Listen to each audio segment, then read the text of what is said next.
Very good. Gillian back here.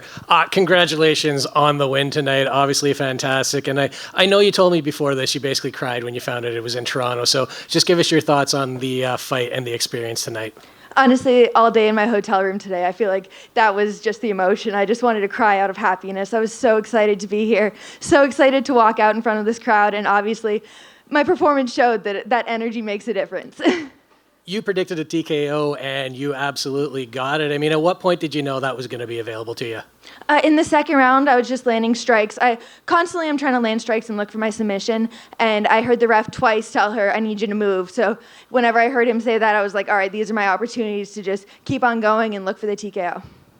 And most submissions in the UFC women's history, second most for finishes overall now. Just what does that say about your overall game? I just feel like I'm nowhere near where I'm going to be. Like you said, I'm second most for finishes. I want to be first. And I know I'm just on the list for top submissions of all time, men or women. Like I just got on the list for, I think, in the top 10 my last fight. So I want to just keep on pushing until I'm like tied with Oliveira on that one. So that kind of plays into my next question. You told me before this that you want opponents to be scared of you. So are those the type of accolades that you need to get to make those opponents scared of you wherever the fight goes? Oh yeah, no matter what, I'm looking for a finish. I want to be able to make sure I can take my opponent down, whether we're on the feet, whether we're on the ground, if it's a TKO, a submission. I want my opponent to be scared of me wherever we are. Oh, fantastic performance. Couple of quick ones to finish up. It was a unseasonably mild winter before you got here. How has it been for you? I actually haven't left my hotel room too much. I was planning to maybe go a little bit ice skating tonight, which I'm going to bundle up very well. Fantastic. And just last one, what do you want next? Do you have a date in mind, a opponent, anything?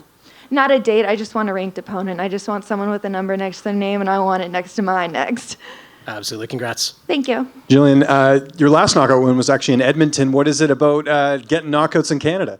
Canada's my good luck charm. It has to be. I feel like it's just the energy and, something about it. My only 2 TKOs ever have been in Canada. What does it mean to fight on this card? Being from Niagara Falls originally and getting to compete in Ontario, you've fought in Canada before, but not in the province of Ontario.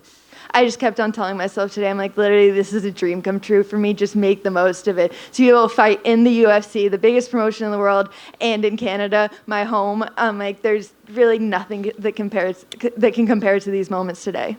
How good are you at skating? I actually haven't been in a couple years, but I'm looking forward to it. Okay, that's good. And just last thing, like, what are you gonna? Obviously, you're competing at 115 now. What's on the agenda for like a cheat meal tonight after the fights? Is there like a go-to? A little bit of everything with a side of a joint.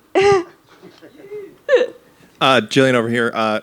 2 wins now, 1 loss of 115. Is everything going according to plan for you guys so far? Do you feel like you're headed right in the direction where you need to be in this new weight class?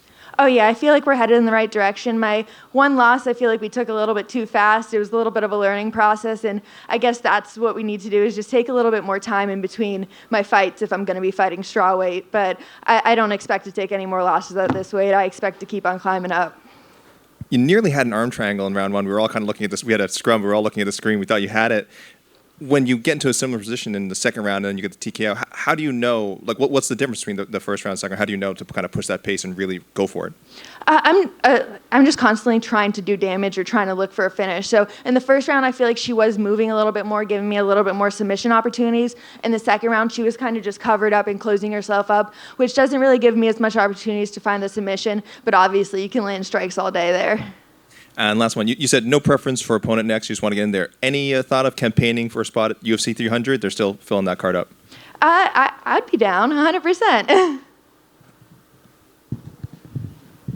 At this point, 2-1 at strawweight, 2 finishes. Do you feel pretty comfortable at this weight? Is this your home for the foreseeable future? Yeah, I think strawweight is going to be my home.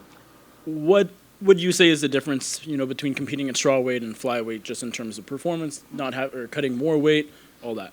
I guess I have to have a little bit stricter camp. Not necessarily too much difference besides the size of the opponents, where I was like, today I came in the cage at 130. I know my opponents before at strawweight and at flyweight were coming in the cage close to 150, So it's just definitely a little bit undersized there, but I wasn't cutting much weight to go to flyweight, so it's just a little bit of a stricter camp. That's about it.